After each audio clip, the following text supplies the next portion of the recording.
ఎందుకంటే నేను ఆ రోజు ప్రణబ్ ముఖర్జీ గారితో హిమాచల్ భవన్లో చర్చలు జరిగినప్పుడు కీర్తిశేషులు వెంకటస్వామి గారు, గౌరవనీయులు మాజీ ఎంపీ సురేందర్ రెడ్డి గారు, కేసీఆర్ గారు, ఆలే నరేంద్ర గారు, నేను ఆ చర్చల్లో ఉన్నాను. కేసీఆర్ గారు ఆ రోజు మాట్లాడుతూ ఆ అలయన్స్ చర్చలు జరిగినప్పుడు తప్పకుండా ఈ రాష్ట్రంలో కాంగ్రెస్ పార్టీ అధికారంలోకి తెస్తాం, దేశంలో కూడా అధికారంలోకి వస్తుందంటే ఆ రోజు ప్రణబ్ ముఖర్జీ గారు మాజీ రాష్ట్రపతి గారు అన్న మాట I was part of the discussion. Chandrasekhar గారు మీరు అన్నట్టు నిజంగా కాంగ్రెస్ పార్టీ అధికారంలోకి వస్తే నువ్వు నా ఇంట్లో కూర్చొని తెలంగాణ రాష్ట్రం తీసుకొని పో, నిజంగా అధికారంలోకి వస్తుందా అని ఆయన అన్నారు. ఆ రోజు మేం పొత్తు పెట్టుకోవడం వల్లనే ఆ రోజు కాంగ్రెస్ పార్టీ అధికారంలోకి వచ్చింది తప్ప మీరేదో గెలిస్తే మాకు పదవులు ఇచ్చారు కాదు. మేము కాంగ్రెస్ పార్టీకి భిక్ష పెట్టినాం, మేము కాంగ్రెస్ పార్టీని అధికారంలో తేవడానికి ఆ రోజు సహకరించమనే విషయాన్ని గుర్తు చేస్తా ఉన్నా. అధ్యక్ష, కేసీఆర్ గారి గురించి కూడా వారు మాట్లాడినారు. Just I'm trying to set right the record. నేను స్పీచ్ ఇవ్వడం లేదు, స్పీచ్ ఇచ్చినప్పుడు నేను ఇంకా చాలా విషయాలు చెప్తా, ఓన్లీ రికార్డ్ సెట్ రైట్ చేసే ప్రయత్నం చేస్తున్నా.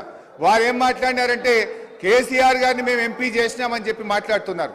కేసీఆర్ ఆ రోజు కాంగ్రెస్ పార్టీతో పొత్తు పెట్టుకున్నప్పుడు కేసీఆర్ గారి గురించి ఒకటే విషయం చెప్పి నేను ముగిస్తే అధ్యక్ష, ఓన్లీ వన్ మినిట్ అధ్యక్ష, 1 minute అధ్యక్ష. ఆ రోజు 1 minute అధ్యక్ష, only I'm trying to set right the record. నేను స్పీచ్ ఇవ్వట్లేదు, రికార్డు కరెక్షన్ మాత్రం. ఒక్కటే నిమిషం అధ్యక్ష, సీనియర్ శాసనసభ్యులు ఒక్కటే నిమిషం అధ్యక్ష. I will take only 1 minute. I will take only 1 minute అధ్యక్ష. ఆ రోజు నిజంగానే కేంద్రంలో ఆ రోజు కాంగ్రెస్ పార్టీ అధికారంలోకి వచ్చినప్పుడు సోనియా గాంధీ గారి అధ్యక్షంలో యూపీఏ సమావేశం జరిగింది. ఆ యూపీఏ సమావేశంలో సోనియా గాంధీ గారు కేంద్ర మంత్రివర్గంలో కేసీఆర్ గారిని చేరమన్నప్పుడు కేసీఆర్ గారు ఒక మాట చెప్పారు, కామన్ మినిమం ప్రోగ్రామ్ లో తెలంగాణ అంశం పెడితేనే నేను కేబినెట్ లో చేరతా, నేను పదవుల కోసం రాలేదు, తెలంగాణ కోసం ఢిల్లీకి వచ్చినా అని చెప్పిండు కేసీఆర్ గారు.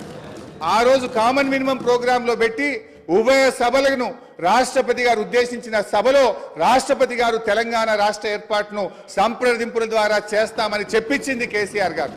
ఆ రోజు షిప్పింగ్ పోర్ట్ఫోలియో ఇస్తే అధ్యక్ష,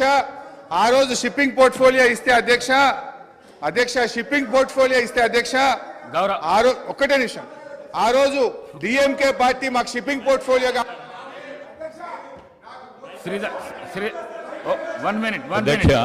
శ్రీధర్ బాబు గారు, నేను గౌరవ మంత్రి సార్, గౌరవ మాజీ మంత్రి గారికి, ఎందుకంటే వారికి కూడా శాసనసభ వ్యవహారాలకు సంబంధించిన మంత్రి గారు, ఈ డిస్కషన్కి సంబంధించి, ఈ చర్చకు సంబంధించి ఇంతకుముందు గౌరవ ముఖ్యమంత్రి గారు చెప్పినట్టు చర్చకు, ఈ విధమైన లఘు చర్చకు మీరు అనుమతిస్తే రేపు కానీ ఎల్లుండి కానీ ఆవలెల్లుండి కానీ మనం బయలుపెడతాం. అధ్యక్ష, వారికి నేను ఈ విధంగా మీరు అందరికీ మరి అవకాశం ఇస్తే సమయం సరిపోదు సార్. నేను గౌరవ ప్రతిపక్ష సభ్యులను కూడా కోరుతా ఉన్నాను, గవర్నర్ ప్రసంగాన్పై ధన్యవాద తీర్మానం విషయంలో స్పష్టంగా మీరు చెప్పే అనేక అంశాల విషయంలో 50 సంవత్సరాల చరిత్ర గురించి కానీ చెప్పండి. మీరు 10 సంవత్సరాల కాలం పాటు, నేను దాంట్లో 5 సంవత్సరాలు ఉన్నాను, అదే చెప్తూ వచ్చారు.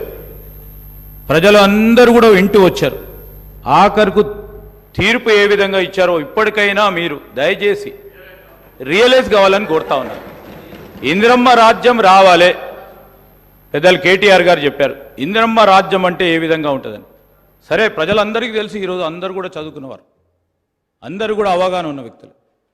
అయినా కానీ ఇందిరమ్మ రాజ్యంలోనే సామాజిక న్యాయం జరిగింది, ఇందిరమ్మ రాజ్యంలోనే పేదవారికి న్యాయం జరిగింది, ఇందిరమ్మ రాజ్యంలోనే ఇల్లు వచ్చినాయి, ఇందిరమ్మ రాజ్యంలోనే భూములు వచ్చినాయి, ఇందిరమ్మ రాజ్యంలోనే పోడు భూములు వచ్చినాయి. ఈరోజు ఆ విధమైన మరొక్కసారి ప్రభుత్వం రావాలనే ఆలోచనతోనే తీర్పిచ్చారు కనుక, ఆ క్రమంలో కొత్త ప్రభుత్వం ఏర్పాటైన తర్వాత మీరు ఏదైనా మీ ఆలోచనలు ఇస్తే తప్పకుండా మేము ఒక కన్స్ట్రక్టివ్ క్రిటిసిజం చేయండి, we will try to accept it.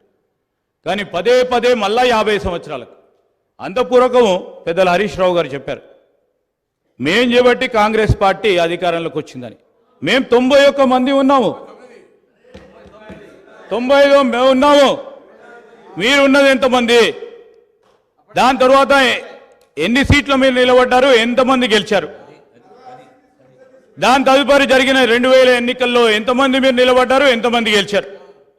ఇవన్నీ కూడా బేరీజ్ చేసుకోవడానికి మరొకసారి ఒక చర్చ పెట్టండి అధ్యక్ష. కానీ నేను దయచేసి గౌరవ సభ్యులందరినీ కూడా కోరుతా ఉన్నాను, ఈరోజు గవర్నర్ గారి ప్రసంగంపై ఈరోజు వారి పేరు తీశారనుకో వారు మాట్లాడుతూ అంటారు, వీరి పేరు తీశారనుకో వీరు మాట్లాడుతూ అంటారు. దయచేసి నేను గౌరవ శాసనసభాపతి గారిని కోరుతా ఉన్నాను, ధన్యవాద తీర్మానంపై గౌరవ సభ్యులు మాట్లాడితే సభ అర్థవంతంగా ముందుకు సాగే విధంగా మీరందరూ కూడా సహకరించాలని కోరుతా ఉన్నాను. గౌరవ కేటీఆర్ గారు.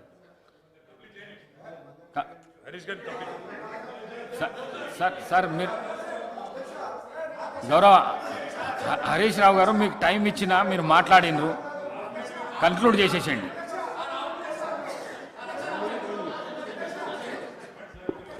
స్పీకర్ సార్, ఇప్పుడు నేను లేవాలని కానీ మాట్లాడాలని అనుకోలేదు.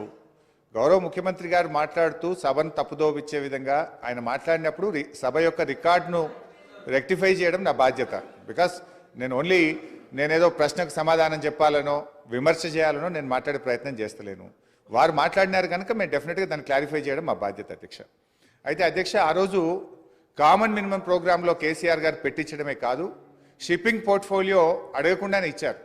ఆ రోజు డిఎంకే పార్టీ నాకు షిప్పింగ్ పోర్ట్ఫోలియో ఇవ్వకపోతే మేము యూపీఐ నుంచి బయటకు పోతామంటే, నేను మంత్రి పదవి కోసం ఢిల్లీ రాలేదు, నాకు ఈ పోర్ట్ఫోలియో అక్కర్లేదు, వారికి ఇచ్చేయండి, నేను వచ్చింది తెలంగాణ కోసమని షిప్పింగ్ పోర్ట్ఫోలియోను స్వచ్ఛందంగా వదులుకున్నటువంటి చరిత్ర కేసీఆర్ గారిది, టీఆర్ఎస్ పార్టీది అధ్యక్ష. ఈరోజు రేవంత్ రెడ్డి గారు మాట్లాడుతూ మేమేదో పదవులు ఇచ్చామని, పదవులను గడ్డిపోచల్లాగా త్యజించిన చరిత్ర ఈ దేశంలో ఎవరికన్నా ఉందంటే అది కేసీఆర్కు టీఆర్ఎస్ పార్టీకి ఉంది. త్యాగాల పునాదుల మీద తెలంగాణ తెచ్చిన చరిత్ర ఉంది అధ్యక్ష. అనవసరంగా మేమేదో పదవులు ఇచ్చినామని, మేమేదో పదవుల కోసం పాకులాడినామనేటువంటి విధంగా వారు మాట్లాడద్దు. ఆ విషయానికి వస్తే రేవంత్ రెడ్డి గారు ఏబీవీపీలో షురువు అయిండు, టీఆర్ఎస్లో పనిచేసిండు, తెలుగుదేశంలో వేయండు, కాంగ్రెస్లో వేయండు, మరి రేపు ఆడుంటాడో. పార్టీలు మారిన చరిత్రలు మీకున్నాయి, కానీ మాకు అట్లాంటిది ఏం లేదు అధ్యక్ష. ఇకపోతే మా శ్రీధర్ బాబు గారు లేచి మళ్ళీ నన్ను ఆయన గెలికే ప్రయత్నం చేసిండు, లేకపోతే ఆయన గురించి మాట్లాడాల్సిన అవసరం లేదు అధ్యక్ష. ఆ రోజు ఇదే శాసనసభలో కిరణ్ కుమార్ రెడ్డి గారు ముఖ్యమంత్రిగా ఉన్నప్పుడు నీ తెలంగాణకు నీకు ₹1 అన్నాడు. పేగులు దిగదాకా కొట్లాడింది ఎవరు, పెదవులు మూసింది ఎవరో కూడా ఈ రాష్ట్ర ప్రజలకు గుర్తున్నది అధ్యక్ష. ఉన్నారు ఇవాళ ఇక్కడ చాలా మంది, ఆ రోజు ఉన్న వాళ్ళు కూడా ఇక్కడ ఉన్నారు. ఆ రోజు మేము పేగులు దిగదాకా పోడియంలోకి పోయి కొట్లాడినాము, ఆ రోజు మీరు పెదవులు మూసుకొని మాట్లాడినటువంటి చరిత్ర కూడా కాంగ్రెస్ పార్టీకి ఉంది అధ్యక్ష. నేను అనేది మాకు ఒప్పుకున్నది అధ్యక్ష. దయచేసి మీరు మా మీద విమర్శలు మాని, ప్రజలు మీకు అధికారం ఇచ్చారు, మీకు అవకాశం ఇచ్చారు, మీరు ప్రజలకిచ్చిన ఆ గ్యారంటీలు ఎలా అమలు చేస్తారో దాని మీద దృష్టి పెట్టే ప్రయత్నం చేయండి. దానికి నిర్మాణాత్మకమైన ప్రతిపక్షంగా మేము సహకరిస్తాం, సూచనలు ఇస్తాం.